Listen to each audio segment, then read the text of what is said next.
Olá, olá, o pessoal tá entrando.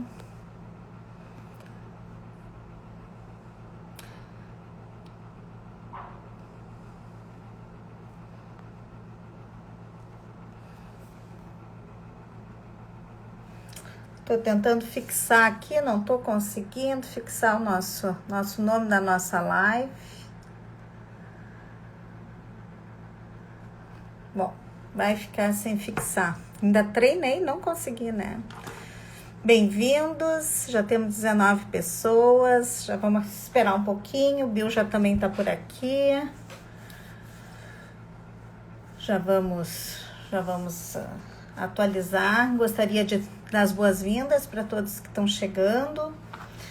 Para nós da BRH é um prazer poder recebê-los virtualmente e a gente poder aprender juntos aqui com tantos assuntos interessantes que estão tendo aqui nas nossas lives, nas webinars. Queria poder trazer para vocês que nós vamos ter alguns cursos que iniciam agora essa semana na BRH. Dia 17, que é segunda-feira, nós temos a legislação do trabalho, remuneração variável que inicia dia 19 e gestão estratégica que inicia dia 25.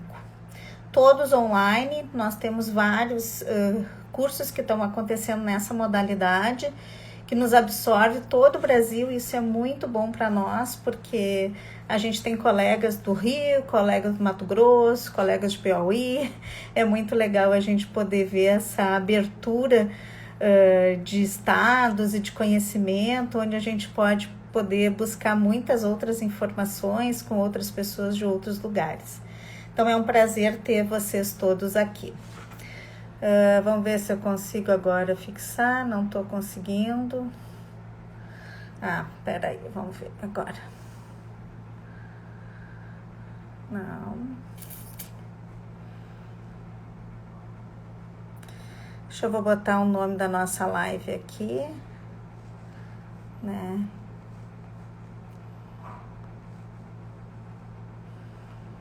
Resiliência.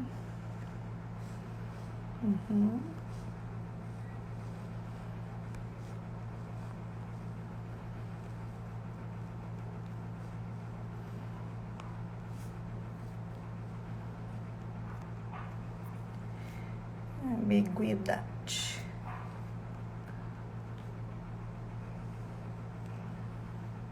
Ok. Então vamos chamar o nosso palestrante de hoje. Vou buscá-lo aqui. Aqui, o Bill.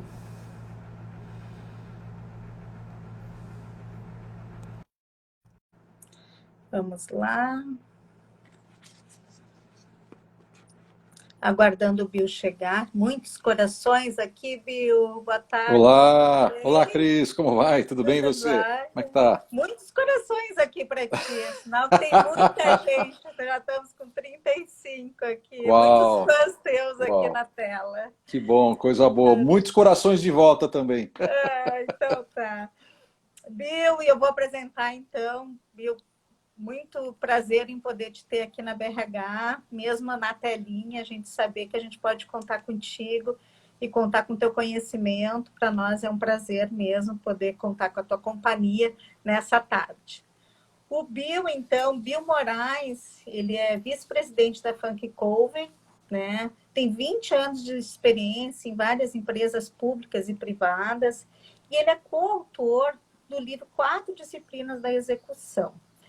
O Bill vai nos falar sobre resiliência, né? Resiliência em tempos de incerteza e ambiguidade.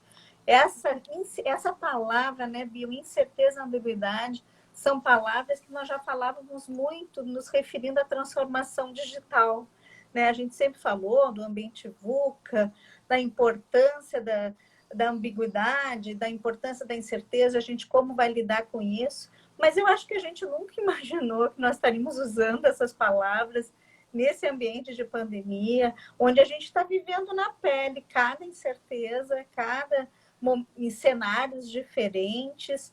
Então, para nós, esse tema ele realmente cabe como uma luva para a gente poder discutir nessa tarde de como é que a gente pode agir, como é que a gente pode se transformar pessoas mais resilientes. Acho que uma experiência bárbara aí, que são todos os conceitos da Funk Cover, né, de como é que a gente pode ser uma pessoa melhor, né, independente das diversidades, das coisas que nos acontecem. Então, a gente já tem aí um público bastante expressivo e eu queria muito bater esse papo contigo. Eu estou aqui como a tua anfitriã. Eu sou Cris Meri, para quem não me conhece.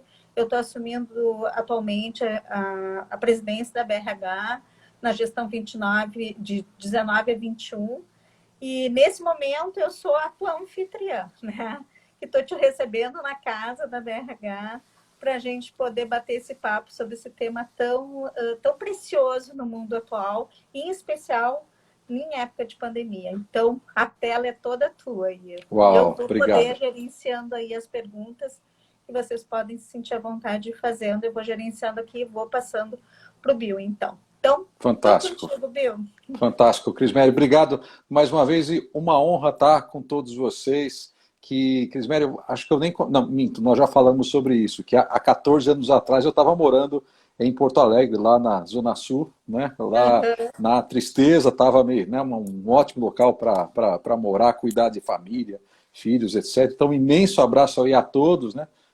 Amigos, né, aí de Porto Alegre também. Eu tive a oportunidade de viajar muito também aí do Rio Grande do Sul, né? Temos muitos amigos também aí que a gente desenvolve negócios aí em organizações aí na região. Então, um imenso abraço a todos. e saudades, aliás, viu?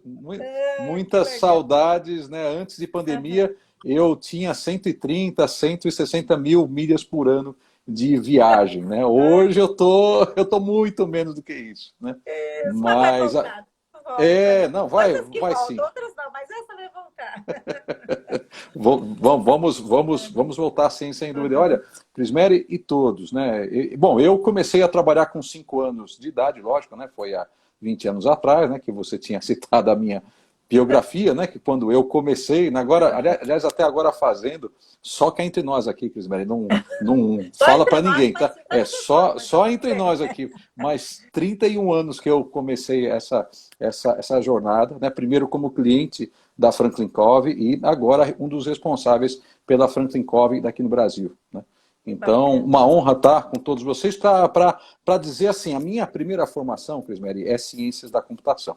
Eu sou cientista da computação, então meu modus operandi é bits e bytes, algoritmos, digital, sequencial, só que justamente a parte mais difícil, né, se a gente pensar numa transformação digital, tecnologia, processos e pessoas, né? Para mim, essa tríade aqui, o que faz? Tecnologia, processos, vamos mapear, vamos eliminar etapas desnecessárias, vamos socar tecnologia em todo mundo. Bom, adivinha qual foi a minha primeira cicatriz no rosto? Antes de pandemia, lógico. Pessoas, né? Pessoas é justamente a parte mais difícil e é onde realmente a transformação se dá, né? Exemplo disso que eu trago é, alguém compra um computador de última geração com 8 núcleos de CPU, memória RAM de 64 GB, etc., tudo mais. Só que essa pessoa continua usando o Excel, colocando linha a linha o que precisa ser feito. Então, a transformação digital requer, sim, computação, requer processo, mas requer principalmente mudar o modo como nós pensamos. Então, eu queria usar essa historinha que eu usei agora, aí, Cris, para a gente falar sobre, primeiro, qual é o maior desafio que a gente tem visto. A Franklin Covey é uma empresa global, a gente atua em mais de 160 países, há 30 anos, há 21 anos aqui no Brasil, né? E o que a gente vem notando, agora falando sobre pandemia, o que a gente vem notando, e eu participo a cada 2 semanas de uma conferência global dos líderes da Franklin Covey para dizer o que está acontecendo em Moçambique, na Índia, na Europa, em Amsterdã, Japão, Estados Unidos, aqui, América Latina, né, em termos de mudança de comportamento. E qual é a primeira conclusão? Já quase 5 meses, né, de pandemia global. Quando a transformação digital é vista como modelo mental, como mindset, as coisas dão saltos, não melhoria. Ou seja, esse tipo de transformação envolve saltos de resultados positivos, inclusive. Só que fazer esse salto, né, ô Cris, eu brinco até com os nossos clientes, né, da Franklin Covey, que mudar o modelo mental dói. Mudar o modo como Dá você sempre trabalho pensou. também, né? Pois é, Cris, Dá mudar o nosso trabalho. modelo mental. Mas peraí, Bill, eu sempre pensei dessa maneira, eu sempre. Ok, você fez dessa maneira. Mas eu até coloco, né, nesse best-seller que eu tenho honra de ser um dos coautores, né, chamado As Quatro Disciplinas da Execução, né, esquizofrenia, em termos de execução, se chama fazer as mesmas coisas e esperar resultados diferentes, né? Isso é a esquizofrenia do nosso dia a dia, né? Então, mas só que mudar, né? Se a gente muda alguns comportamentos, a melhoria é contínua, melhora. Mas se você busca um salto quântico, um salto imenso, revolucionário ou ruptura, a chave não está em comportamento, está em primeiro mudar o modo como nós pensamos. Essa Então, mudança de mindset é algo que tem que ser treinada, né? A gente tem que ir Pois é. experimentando, né, Bill, para poder ir compreendendo e vendo os benefícios disso também, para quem ainda não está totalmente voltado para isso, né? Cris, você brilhantemente resumiu o que eu ia demorar 10 minutos para falar aqui, que é justamente modelo mental não se muda para 100% das pessoas dentro de uma sala de aula. O modelo mental, para 15 a 20% das pessoas, sim, muda dentro de uma sala de aula. Mas a imensa maioria muda o seu modelo mental experimentando e tendo resultados. Então, a primeira experiência que nós temos para entrar no assunto resiliência, né? Para que eu possa mudar o modelo mental, não de 15 a 20%, mas de 80% de uma população, e eu estou falando população, Cris, e todos, desde uma população de 10 pessoas, dentro de uma equipe, a 220 mil funcionários, que a nossa maior experiência é com os hotéis Merit em fazer isso que eu estou comentando com vocês. Não é falar muito sobre a água, é colocar todo mundo na água, mas ficar ao lado deles na água para perguntar para eles, e aí, como que tá, Bill? Tá frio, nós estamos nadando, mas engoli água, mas já consegui dar 2 braçadas, ótimo, fantástico, o que você vai fazer? Pronto, você percebe, a gente mudar o meio que essas pessoas estão, contribui para que elas possam, como você disse muito bem, ver resultados, o resultado fala assim, caramba, eu nunca fiz isso, mas eu fiz, consegui um novo resultado, caramba, então isso cria essa trilha de ver, fazer e obter, e eu quero já aqui fazer uma menção. Gente, eu não estou criando isso, tá? Isso está escrito, para quem quiser uma fundamentação teórica sobre isso, os 7 hábitos das pessoas altamente eficazes. O Dr. Stephen Covey conduziu essa pesquisa, né, mais de 150 anos, de pensadores, a ética do caráter versus a ética da personalidade, né? Ética do caráter, quem eu sou, ética da personalidade, como eu aparento ser, né? Então, existe uma imensa diferença. Então, a ética do caráter está baseada em princípios, em modelos mentais, né? Então, minha primeira recomendação, e aliás, Cris, a pandemia está sendo uma imensa água para muita gente. Quantas empresas, né? Pois é, quantas empresas, eu tenho contato com vários líderes toda semana. Bill, a gente antes pensava em um dia fazer remote working, ou trabalho remoto, né? Ou home office, né? Agora, do dia para a noite, uma organização que trabalha conosco, do dia 13 para o dia 14, ninguém sabia dia 13 de março. Dia 14 de março veio uma deliberação para todos. A partir de amanhã, todo mundo em casa. Do dia para, quer dizer, jogar todo mundo na água, que é o que está acontecendo, está fazendo com que alguns modelos mentais sejam debatidos e mudados à força, com muita dor, né? Então, e aqui, Cris, eu quero trazer esse alerta para todos. Mudar dói. Mudar dói muito. Mas ou é a dor da disciplina ou é a dor do arrependimento de não ter mudado depois. Os dois dói, né? Só que um dói 5 minutos, o outro dói talvez a vida toda, né? Então, enfim, eu queria até, Cris, usar esse início para falar sobre o assunto de resiliência, né? De que envolve a resiliência, né? Bom, primeiro para falar sobre resiliência, primeiro ponto que nós tratamos como Franklin Covey, de novo, fundamentação teórica dos 7 hábitos das pessoas altamente eficazes. Existem pessoas que segundo esse estudo feito pelo Dr. Stephen Covey, são pessoas reativas. O que ocorre com pessoas reativas?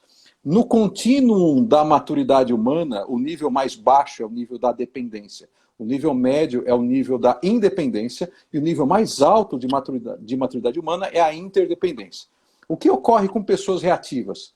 Você mede a reatividade das pessoas pela linguagem que elas usam.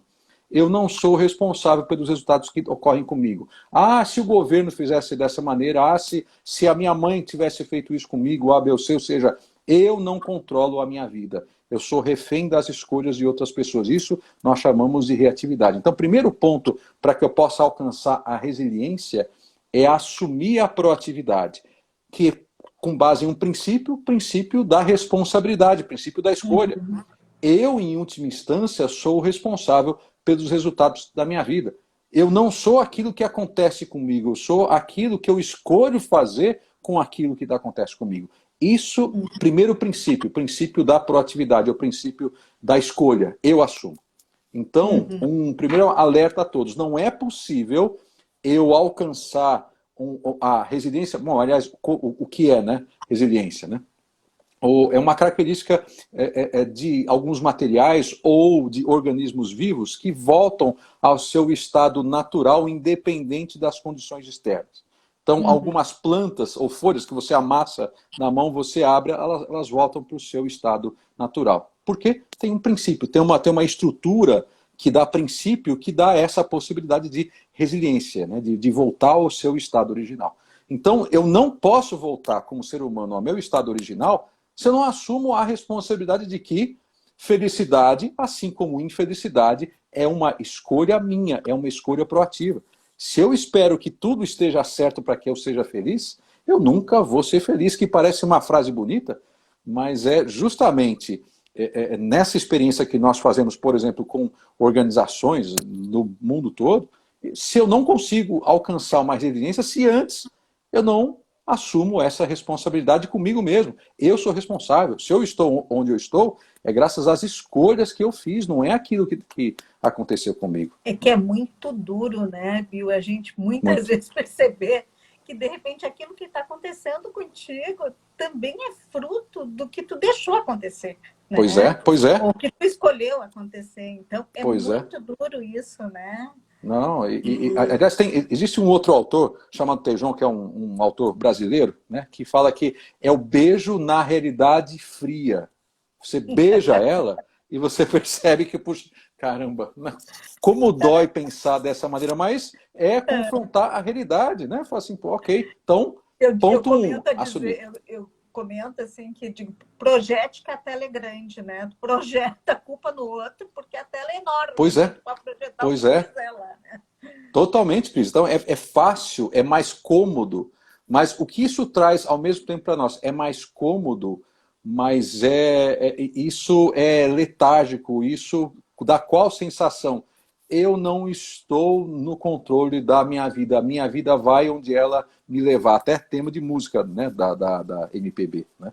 Então, se eu pudesse reescrever uma outra música da MPB, quem me dera, né, fazer isso, mas é pensar, não, eu estou no comando, quem me navega sou eu mesmo, não é o mar que me navega. Né? Eu sou o responsável pelo leme, não pelo mar. Eu não controlo o mar, mas eu controlo o leme. Eu não controlo o vento, mas eu controlo as velas, né? O que eu vou fazer sobre isso. Então, isso parece simples, aliás. Né? O Patrick está dizendo aqui, ó, que é o Zeca Pagodinho que fala, deixa a vida. Exatamente. Não, gente, arte é arte, né? A arte a gente não critica, a arte a gente aprecia, né? Então, mas em termos de modelo mental, percebe? Modelo mental comum. Eu não controlo a minha vida. Modelo mental ou paradigma altamente eficaz. Em última instância, eu sou o responsável pelos resultados de minha vida. Eu. Né? Então, esse é o primeiro ponto, para que eu possa alcançar a resiliência. Em um mundo que está mudando mais rápido, de novo, Cris, como você trouxe no começo, né? Nós estamos mudando, né? O VUCA tinha antes, né? O VUCA é um termo que tem 20 anos, né? Que foi criado aproximadamente. Então, quer dizer, agora a gente está... Quem nem sabia o que é isso, agora está testemunhando, está engolindo água. Né? Está vivendo na pele. Exatamente, está vivendo na pele isso. Então, mas se eu olho as coisas como tudo ocorre lá fora, eu nunca vou conseguir ser resiliente, porque eu não adoto o princípio da responsabilidade, o princípio da escolha, o princípio do protagonismo. Então esse Cris, eu adoro falar, então eu quero fazer um ponto aqui de pausa para a gente fazer. O palco é todo teu, é que tu vai falando, eu vou me lembrando, né? tem um livro também que é um livro bem novo, de 2018, que é da Susan David, que é Agilidade Emocional. Uau. E ela fala isso, né? Quem está no controle? O pensador ou o pensamento, né? Uau, sem dúvida. Então é tu que tem que pegar o controle da tua vida mesmo, né? Que é Sem isso, dúvida. um outro autor que fala sobre isso também. Sem né? dúvida. E olha, a Cris e todos os associados da ABRH do Rio Grande do Sul, ou que estejam aí vendo, o que eu proponho, eu vou compartilhar. Nós temos um blog, perdão, um podcast global chamado On Leadership. E nós entrevistamos a Susan David faz 7 meses que nós fizemos essa Sério? entrevista. Tem 40. Então, eu vou até passar, assim que terminar a live, eu vou colocar o link na minha biografia aqui, na minha bio, para que todo mundo que estiver assistindo, vou colocar essa mensagem também aí para os amigos da ABRHRS acessarem, para poderem assistir esse podcast. Se vocês quiserem dar aí um Google, é só por Susan David On Leadership. Daí já vai aparecer. Só ligar as legendas ali em português, lá no YouTube, que da Franklin Covey Global fez essa entrevista. E ela traz para nós, justamente em tempos de pandemia, mas lógico, quando foi feita essa entrevista, não era ainda a época de pandemia. Mas quanto que assumir essa responsabilidade e começar a usar as emoções dizendo, peraí, se a emoção está aparecendo, eu não sou essa emoção. Mas por trás da emoção tem alguma mensagem. Que mensagem eu estou mandando para mim? Quando eu tenho esse ponto, né, de análise, né, de parar, que volta à questão de proatividade, pessoas proativas, quando vem um estímulo externo, elas não reagem logo de cara. Elas param, dão essa permissão a si mesmo e fazer essa análise, como você disse, de olhar as emoções como terceira pessoa e não olhar eu sou assim mesmo. O que é isso? Não há espaço para outra mudança quando você pensa dessa maneira. Mas quando eu penso, eu reconheço que estou nervoso agora. Mas por que eu estou nervoso? E ter essa visão de olhar, né, como terceira pessoa ajuda muito a gente, usando essa ótima referência da Susan David em termos de agilidade emocional. Né? Então, dá para a gente poder dizer, né, Bill, que para a gente poder ser resiliente, ou ser protagonista da tua vida, o autoconhecimento é algo muito importante, né? Para toda pessoa, independente de qual profissão que tu exerce, tu poder te olhar como terceira pessoa, eu gostei dessa dimensão, né? Tu te olhar e poder ver por que tu tá sentindo aquilo, por que tu tá feliz, por que tu tá triste, por que tu tá nervoso, né? Porque isso te gera um espiral de autoconhecimento e isso serve para tudo que é lado depois, né? Pois é. Vai distribuindo para todas as tuas facetas, né? E até algumas constatações nossas aqui, né? Que o medo aprisiona, falando de Covid-19, né? Existe um outro autor também, outro autor que está dentro do podcast chamado On Leadership, caso vocês queiram assistir, também está lá disponível, chamado Daniel Amen, ou Daniel Amen, como vocês queiram, que é um neurocientista e neurocirurgião, psiquiatra também, que fala... Aliás, ele é autor de vários livros, 40 livros, um deles chama Transforme Seu Cérebro, Transforme Sua Vida. Né? Ele é um dos autores que mais fez tomografia computadorizada nos últimos 30 anos no mundo. Ele tem imagens, milhares de imagens de tomografia computadorizada de cérebro. Então, o que ele traz para nós? Nesse momento, assim como nós lavamos as nossas mãos, né, falando sobre resiliência e ambiguidade, nós deveríamos também fazer a higienização do nosso cérebro. Por quê? Nosso cérebro, ele pesa 1,5 kg, 2% do nosso peso corporal, mas consome 20% a 30% das calorias que nós ingerimos. Ele é uma usina de força, primeiro ponto. Segundo ponto, né? Segundo o Dr. Daniel Amen, quando eu assisto uma notícia ruim, breaking news, urgente Covid-19, o medo é a primeira emoção que vem à tona. E segundo o Dr. Daniel Amen, o medo aprisiona o nosso cérebro. Nosso cérebro está sendo sequestrado. Se eu não assumir um papel proativo nisso, nós somos sequestrados por notícias ruins. E só pensar isso não é antiético. Mas só pensar que canais de notícias são pagos, anunciantes, para que possam captar nossa atenção, audiência. E, de novo, eu não estou dizendo que isso é antiético, não é esse o ponto. Mas eles são um veículo econômico, então como eu vou pagar mais para que eu tenha mais pessoas assistindo, né, eu como anunciante. Né? Então, se a gente tem essa consciência, e segundo o doutor Daniel M., caminho para a resiliência, né? Eu me autoconheço, como você trouxe bem, né? Eu sou resiliente, eu sou proativo, eu assumo responsabilidade pelos resultados que eu tenho na vida. E faço uma dieta de notícias ruins. Dieta. Assim como eu quero perder peso, eu faço dieta, de manhã, à tarde e à noite, 20 minutos no máximo cada um desses períodos. E metade desse período de notícias duras, metade de notícias positivas. 2, no máximo 3 vezes por dia, não mais que isso. Eu fiz isso há 3 meses atrás, quando nós entrevistamos esse doutor, o doutor Daniel M., né?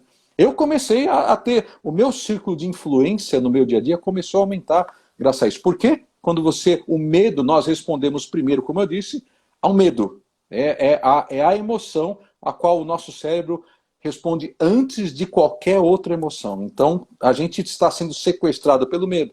Fazer dieta sobre notícias pode ajudar muito a gente nesse sentido. Tu sabe, Bill, que nós estamos apresentando agora, acho que é dia 25, se eu estou bem lembrada, uma pesquisa que nós fizemos com um público nosso, né, e associados, não associados, sobre esse momento atual. Então, pesquisa, sabe como é que é, né? Pesquisa tem que ser pontual, olhamos aonde que as pessoas estavam, em que bandeira estava, né?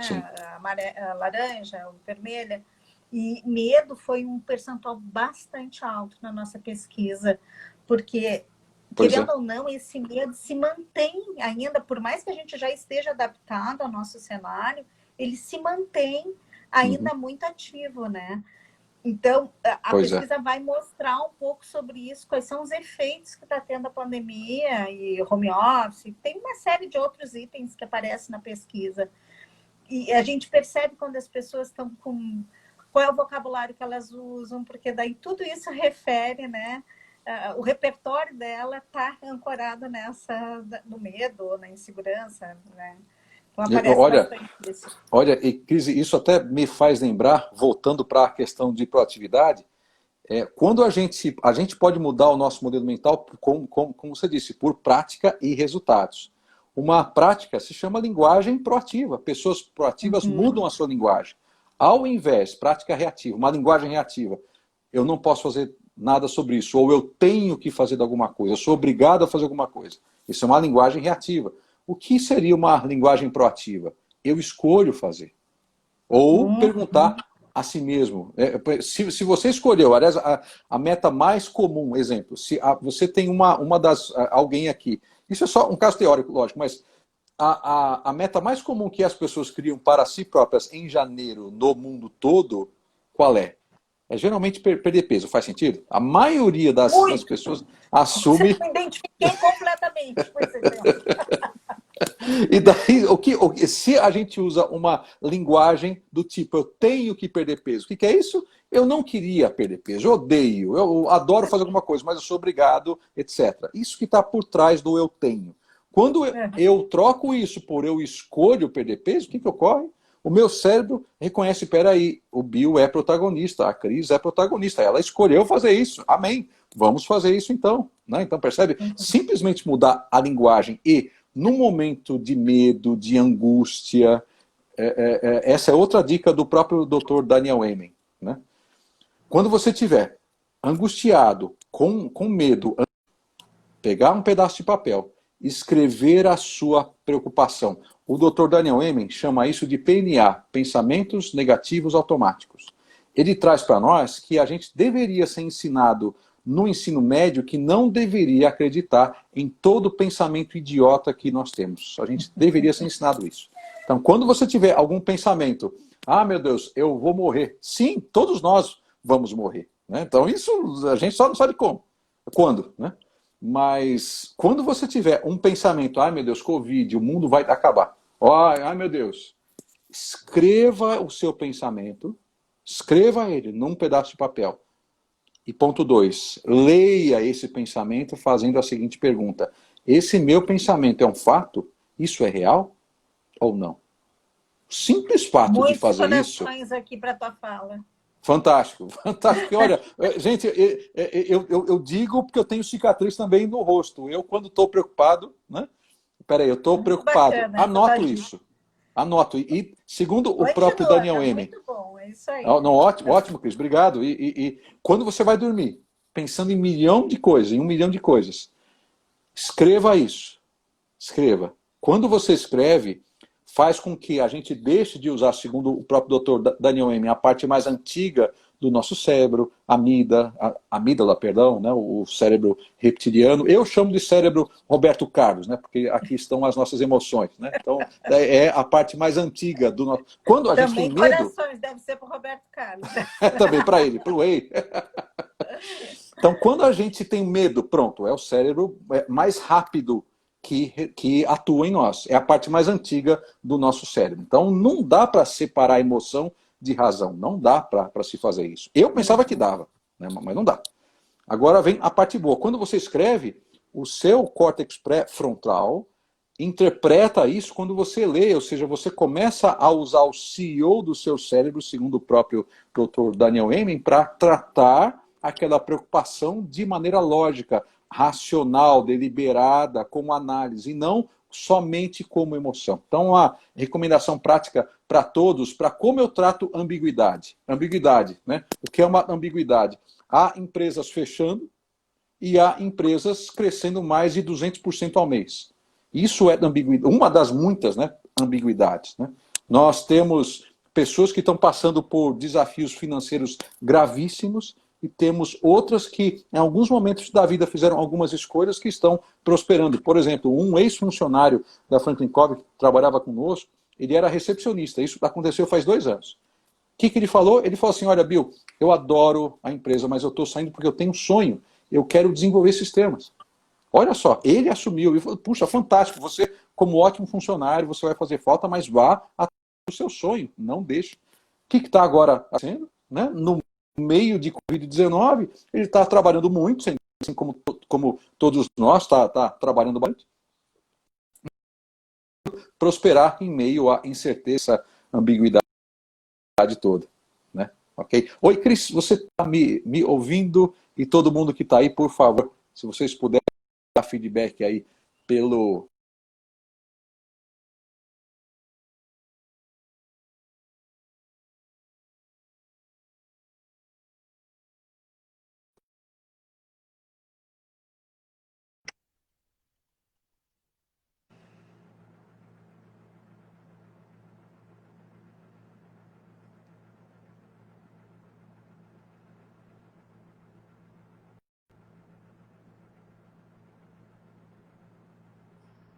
Oi? Oi, Cris, de volta? Eu fiquei pausada, né? Eu te perdi um Opa, ficou. pedaço, mas pode seguir. Baixou a Não, conexão ótimo. aqui. Não, acho que a minha rede aqui que teve problemas, viu? Então eu já mudei aqui a Bom, aqui o rede, pessoal está então... dizendo, trancou um pouco, trancou. Eu achei que era eu, porque nessa coisa da tela a gente nunca sabe quem é que trancou, né? Só sabe que trancou. Então, pelo jeito, todos nós trancamos. Então, acho que é legal você repetir. Pois é, pois é. Mas o que deixo até voltar, usando uma linguagem mais antiga, voltar a minha fita aqui para falar de novo sobre o que eu estava comentando. Então, Isso. o simples fato de quando você está preocupado anotar faz com que o seu cérebro, a parte frontal do nosso cérebro atue nisso. Então, você vai dormir, está preocupado? Anote o que preocupa você e pergunte. Aquilo é um fato? Né? Existe um outro autor chamado Scott Miller, que é vice-presidente também da Franklin Covey nos Estados Unidos, e eu converso muito com ele no seguinte sentido. Ele chama isso de conversar consigo mesmo muito. Você começa a falar assim, você vai conversar com alguém em algum assunto, mas você fica conversando consigo mesmo, né? Durante 2 dias, durante 5 horas. Mas será que eu vou? Será que eu não vou? E que eu vou falar o que a pessoa... Ao invés de você gastar sua energia com isso, anote e trate isso de maneira racional e não somente de maneira emocional. Então aqui, mais uma recomendação prática para todo mundo aí que está participando, de anotar. Sabe Isso que a também gente é teve um higiene. Né? comentário aqui, né, da Laira, que diz que está fazendo a dieta, então, das más notícias, né? E que a mãe dela também está fazendo e percebeu que modificou muito. Então, como a gente vê, aqui tem uma prática, né, em especial de uma senhora, de uma pessoa mais velha, que é isso, né? O que a gente pode fazer para fazer essa dieta e como é que a gente pode nos ajudarmos, né? Quando a gente escreve, quando a gente pensa naquilo que a gente está falando, quando a gente cria consciência daquilo ali, né, Bill? Porque na medida quando tu Pois escreve, é, tu cria consciência do que tu tá, pois do é, que tá te exatamente. puxando, enfim, né? Exato, Cris, exato. E aí uma reflexão para todos. Então, uma recapitulação. Assumir responsabilidade. Uma linguagem que pode também ajudar. É quando você se sentir preocupado, escreva. E se é algo que é lógico, pergunte a si mesmo. Se a sua preocupação não é só uma percepção, não é só um achismo, ela é um fato, faça uma pergunta a si mesmo. O que eu posso fazer sobre isso? O que eu? E coloque na sua agenda. E se você precisa fazer agora, tome café às 2 da manhã e faça. Mas não vá dormir pensando de maneira emocional nisso. Pensar de maneira racional e desafiar o seu próprio pensamento. E dito por um cientista da computação, que olha, gente, há 20 anos atrás, se vocês me perguntassem sobre isso, eu ia dizer assim, não, balela, que é isso? Para que anotar? Vamos fazer de alguma coisa, resolve, né? Como eu não podia estar tão errado como eu estava na época, né, Cris? Então, é uma outra cicatriz do meu rosto, né? Se puder ajudar todos aí, né? Que anotar e tratar a sua emoção como uma linguagem sua, mas não como você não é sua emoção. Ela é um dos instrumentos que você pode usar para conhecer a si mesmo, mas você não é a sua emoção. Se você diz, eu sou assim mesmo, amém. O seu modelo mental de sua mente está reforçando que você é nervoso, é irado, etc. Né? Ao passo que se eu escolho, eu falo assim, peraí, eu reconheço que fico nervoso, mas por que eu fico nervoso? Quais são as consequências de eu ficar nervoso toda vez que eu passo por essa situação? E o que eu posso fazer sobre isso? Pronto, o que eu posso fazer sobre isso, em termos de resiliência, começa a aumentar o que nós chamamos, de novo, 7 hábitos das pessoas altamente eficazes. Existe um imenso círculo de preocupação, que em tempos de incerteza e de ambiguidade, é um círculo do tamanho do planeta Terra, de coisas que eu não controlo, mas que me preocupam. Só que tem um círculo menor, chamado círculo de influência. Quando eu começo a fazer esse exercício, eu sei que o meu círculo de influência é sempre menor. Só que, quando eu deixo de ver notícias ruins todo dia por 3 horas, começo a fazer dieta. Quando eu começo a anotar aquilo que faz sentido para mim ou não, eu começo a anotar os meus pensamentos negativos automáticos. Quando eu começo a criar momentos de conexão humana com outras pessoas, né, de parar tudo que eu estou fazendo e reconhecer que algo que minha vida será 80% dos resultados da minha vida serão regidos por 20% das coisas que eu faço. Quais são esses poucos momentos que quando eu estiver fazendo 80 anos de idade, eu vou olhar para trás e dizer assim, nesses momentos eu fiz aquilo que era mais importante. Nesses momentos eu ouvi meu filho, eu conversei com minha esposa, eu liguei para minha mãe, eu fiz uma doação, fiz um trabalho voluntário, enfim. Né? Pensar nisso pode ajudar para que a gente possa escolher, dentro dessa pandemia, quais são aqueles 20% do nosso tempo diário ou semanal que ali a minha vida vai ter 80% ou mais dos resultados gerais. Sabe, esse tipo de pensamento pode ajudar todos nós a enxergar esse momento como uma oportunidade. E, de novo, Cris, eu adoro falar, você me freia se eu estiver Não, mas passando o do ponto, palco é por teu, favor. quer Tá? dizer, a tela é tua. Ótimo, Vai. obrigado, muito gentil, obrigado. A gente trabalha, né, ou tinha a honra de trabalhar na Franklin Covey com um dos diretores da Franklin Covey, era um autor chamado Clayton Christensen. Ele nos deixou há 4 meses Ah, atrás, sim, ele maravilhoso. faleceu, mas ele é o criador da disruptura, da inovação há 20 anos atrás. E Maravilhoso. ele comenta o seguinte, aliás, para quem quiser ler mais sobre isso, Muito Além da Sorte é o nome de um dos últimos livros que ele lançou ainda em vida. Lançou faz 2 anos aqui no Brasil. Né? Que ele fala sobre a semente da inovação não é tecnologia, não é inteligência artificial, não são boas ideias, não é criatividade. O que ele traz que a origem de uma inovação que gera resultados é um momento de dor humana, necessidade humana muito grande e uma ideia para atender essa necessidade humana. Então, se você busca inovar, né, ele fazia essa recomendação, deixe de olhar para planilhas, deixe de olhar para dados estatísticos ou pesquisa de satisfação. Vá conversar com as pessoas, vá entender como elas usam o seu produto, o seu serviço. Né? E isso gera inovação. Quando você vê que, por exemplo, eu estava conversando esses dias aqui, nós também atendemos a Renault aqui no Brasil, né? Aqui também na América Latina, né? E eles comentaram o seguinte, Bill, o número de capture é muito grande dentro de pessoas, de PCDs, de pessoas com necessidades, né? Por que isso ocorre? Eles não sabiam, isso não foi criado por eles. Então, quando eu tenho essa necessidade e vou entrevistar, não baseado em uma pesquisa, não baseado em estatística, mas vou conhecer pessoas e seus momentos de necessidade, isso pode ser um momento de resiliência muito grande para entender o princípio, por que as pessoas, por exemplo, dão jeitinhos. Segundo o próprio doutor Clayton Christensen, os workarounds, ou seja, os jeitinhos que nós damos, são origens para a inovação. Por que as pessoas usam, às vezes, aquele instrumento que você liga 15 tomadas, né, em uma única tomada? Isso é um jeitinho, mas por que isso está acontecendo? Existe um momento de necessidade humana, uma dor humana. Atrás disso pode estar uma imensa inovação. Então, essa é a minha recomendação de menos tecnologia. E olha, é um contrassenso, né? Falar sobre isso, eu falo sobre isso porque eu adoro tecnologia. Mas se você busca inovar nesse momento de dor humana que nós estamos passando por um berço, uma possibilidade de muita inovação. E, por favor, eu não estou dizendo que é agradável o que nós estamos passando. É trágico.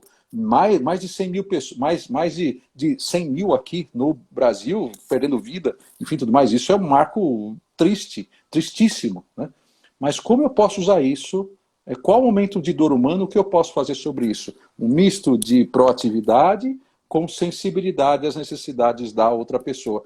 E essa é a raiz, segundo Clayton Christensen, em termos de inovativa, que gera mais resultados. Parece que o pessoal está perdendo o meu sinal. Oi, Cris, truncou agora de novo? Truncou um pouquinho, mas deu para te escutar. E agora truncou bastante. Estou aqui. Agora voltou. Ótimo, excelente, que bom. Mas quando eu... Então, sim, lógico, por favor. É como nós estamos com um atraso de sinal, então, por favor, continue aí, Cris, que eu estou falando demais. Não, o que eu quero dizer assim, o quanto que isso é importante a gente poder perceber que a gente tem esse domínio sobre isso. Porque, assim, falando da pandemia, nós não temos controle, a gente só pode se cuidar e cuidar do outro, né? É isso que nós temos.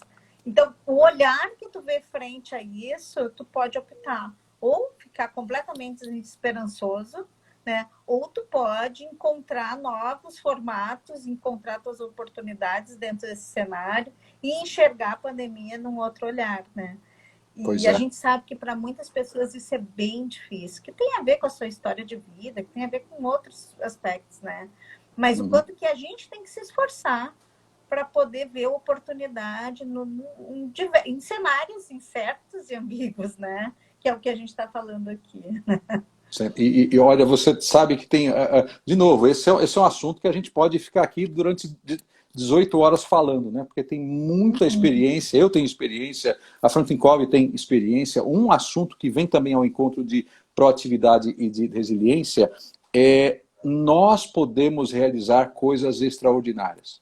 Nós temos essa premissa. Todos nós, dentro do seu círculo de influência, pode realizar coisas extraordinárias. Mas alguns podem pensar, mas viu, o que é algo extraordinário? Bom, a própria palavra diz, extraordinário.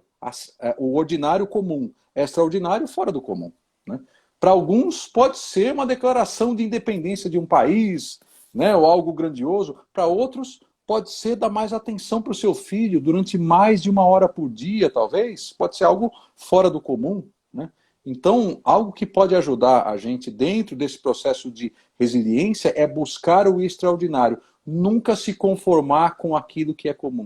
Nunca criar essa conformidade, né? E aqui vem um princípio, de novo, do Dr. Daniel Amen, né? Como nosso cérebro usa muita energia, ele sempre cria mecanismos para economizar energia, chamado para que mudar comportamento? O que é, em alguns sentidos, preguiça, né? Pode ser um pouco açúcar no sangue, segundo o próprio Dr. Daniel Amen, mas pode ser o seu cérebro dizendo, pensar gasta energia, vamos deixar de pensar.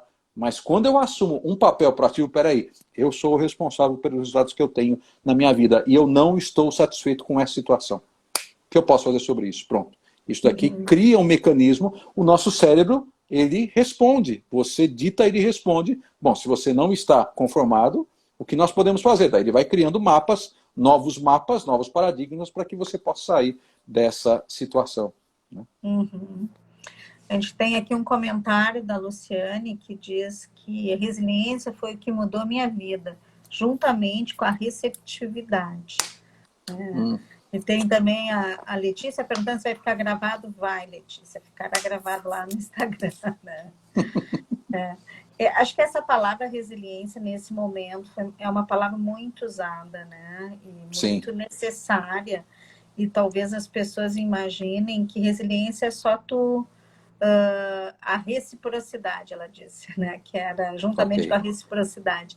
Eu acho que as pessoas imaginam que resiliência é algo que tu adquire de uma hora para outra também, né? Bill, a gente sabe que é uma construção, é um processo a resiliência. Tu vai te treinando para isso, tu vai te adaptando, tu vai te autoconhecendo, vai vendo aonde que são as coisas mais difíceis. Então, acho que isso é legal, assim, poder trazer, que não é um botão que sem dúvida. liga, agora virei resiliente. Né? Sem dúvida. E nem até um exemplo disso, né? A resiliência, ela ocorre quando você não adota técnicas, mas princípios, né? Então, por exemplo, um exemplo de princípio, né? Se eu pegar essa garrafa d'água e jogar ela, se eu soltar ela aqui, ou soltar na China, ou soltar na Lua, ou soltar em Marte, o que vai acontecer? Ela vai cair. Vamos fazer uma medida provisória para a água não cair? Ou vamos fazer pensamento positivo para ela não cair, não caia, não caia, não caia? O que vai acontecer? Ela vai cair. Isso é uma demonstração de um princípio. Quando a gente domina não técnicas, principalmente em momentos de muita mudança. Esse é um outro conteúdo que nós temos também, chamado modelo da mudança, que fala sobre... nós conduzimos isso em mais de 3.000 organizações do mundo todo, inclusive aqui no Brasil. Né? Quando tudo está mudando, só 3 constantes existem. Primeira constante, aliás, quem quiser mais detalhes sobre isso, é base de um livro chamado Liderança Baseada em Princípios, também do autor Dr. Stephen Covey. Né? 3 constantes. Primeira constante, princípios. Princípios não mudam. O princípio da gravidade, o princípio da proatividade, o princípio da disciplina, o princípio do foco. Isso não muda. Nem há 100 anos atrás, nem daqui a 50 anos pós-Covid. Isso não vai mudar. Primeiro, princípios. Segundo, mudanças. Mudanças são agora nem preciso falar que mudança é uma constante. Antes eu falava de maneira teórica, agora isso é prática pura. Agora, terceiro ponto e única constante, escolhas. Nós escolhemos. Se eu adoto escolhas de outras pessoas, eu ainda assim estou escolhendo. Ah, Bill, eu vou fazer o que todo mundo faz. Amém, você está escolhendo fazer o que todo mundo faz. Bill, eu não escolho fazer o que todo mundo faz, eu escolho fazer outra coisa. Amém, você está fazendo outra escolha.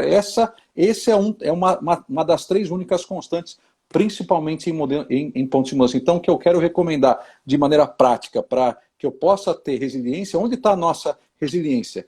Reconhecer quais são os princípios que não vão mudar, que eu adoto, que eu vou adotar. Né?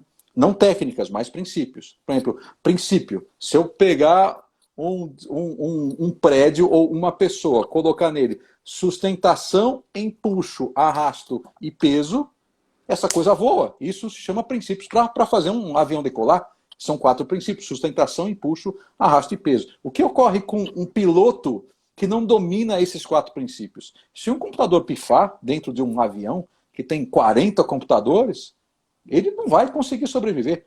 Agora, versus o que ocorre quando esse piloto consegue dominar esses princípios. Ele consegue atuar dominar esses princípios. Ele não depende mais de técnicas, ele domina princípio. O princípio liberta a gente. Né? Dominar princípios, mudanças, saber que as mudanças são cada vez mais constantes e principalmente escolhas. Né? Eu costumo dizer que regra a gente pode burlar, mas princípios, valores, a gente cumpre. Né? Sem dúvida. Quando tem regras, tu pode até fazer um jeitinho aqui, um jeitinho ali, mas quando tu acredita mesmo, é outro princípio, tu não faz jeitinho, né? Pois é, faz acontecer. Sem dúvida. E para isso tu tem que conhecer eles, né? Para poder segui-los. Totalmente, totalmente, né? Cris. Pois é, então, dominar esses princípios, mudanças e escolhas. Essas são as 3 únicas constantes que, dentre em um momento de muita incerteza e muita ambiguidade, eu preciso de pontos de apoio, de coisas, de um núcleo que não vai mudar. Então, aqui uma resposta, segundo esse estudo feito pelo próprio Dr. Stephen Covey, né? Mudanças, princípios e escolhas. Né? Em época de pandemia também, né, a gente sabe o quanto que a comunicação é importante, né, Bill? E tem algumas pessoas que dizem que, bom, eu escolhi não me comunicar, né, ou não falar, ou não... Isso também é uma escolha, né, não me posicionar. Quando tu não te posiciona, também é uma escolha, né? Sem dúvida, sem dúvida. Eu estou escolhendo de maneira consciente a não me comunicar, né? Aliás, o próprio Dr. Covey traz para nós, né, que dentro dos 7 hábitos e também liderança baseado em princípios. Segundo ele, nós não governamos nossa vida. Vocês podem pensar, peraí, mas viu, você acabou de falar que a gente é responsável pelos resultados? Não. Segundo o Dr. Covey, princípios governam. Eu sou livre para fazer escolhas, mas não sou livre para as consequências das minhas escolhas. Isso se chama princípio. Né? Isso liberta a gente. Quando você domina princípio e você sabe fazer escolhas alinhadas com os resultados que você escolhe ter, domina esses princípios, essa é uma combinação muito positiva, muito prática, que pode ajudar todo mundo a fazer boas escolhas. Espera aí, se eu escolho fazer tudo que está na minha agenda, espera aí, mas como que estão as escolhas de família, sua vida pessoal, etc. Você está escolhendo. Ah, mas eu tenho que trabalhar. Você o quê? Você tem que trabalhar? Ou você escolhe trabalhar, percebe? A própria linguagem, como eu disse alguns momentos atrás, revela o paradigma nosso, como nós pensamos. Como é que a gente faz a gestão desse tempo, né? É uma escolha, pois é. Né? Pois é, Simone, escolha. está perguntando qual foi o último livro citado? Liderança por Princípio, eu acho que foi, né, Bill? Foi o último liderança baseada em princípios.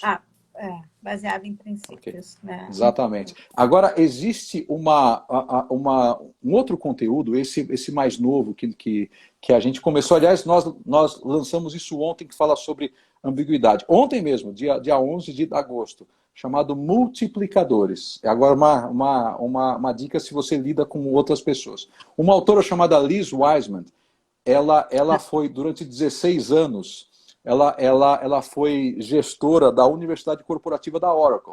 Saiu de lá e ela tinha percebido que alguns líderes conseguiam criar gênios em outras pessoas. Outros líderes são gênios, mas não criavam genialidade nas outras pessoas.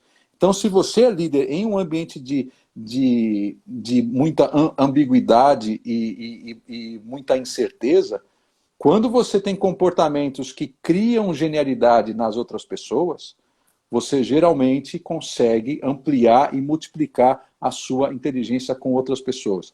Eu sei que parece simples falar disso, né? E quando a gente pensa em um líder Gengis Khan, em um líder autoritário.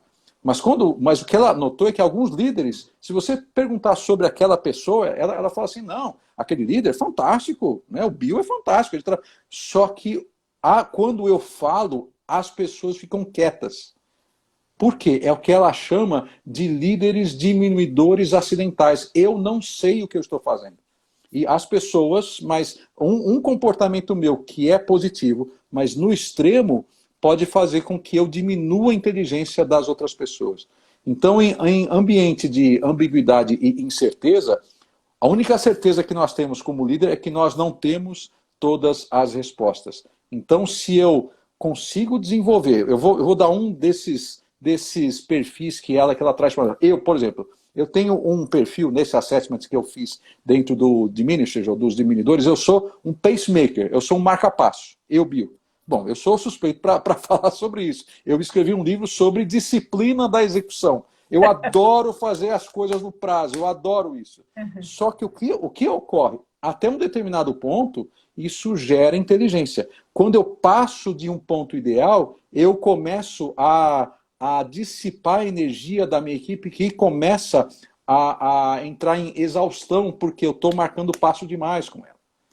Então, é só um exemplo de você como líder, né? O que você tem como comportamento positivo, talvez possa ser a sua tragédia se você está se comportando demais dessa maneira.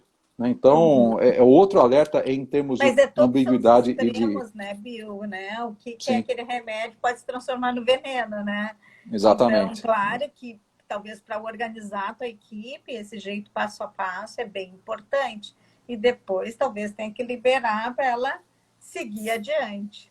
Correto, O Gilmar corretíssimo. aqui está me trazendo que nós temos 3 minutos. É porque a gente tem várias telas aqui, né? As pessoas ficam. Ok. Atrás dessa live tem muita gente trabalhando, né?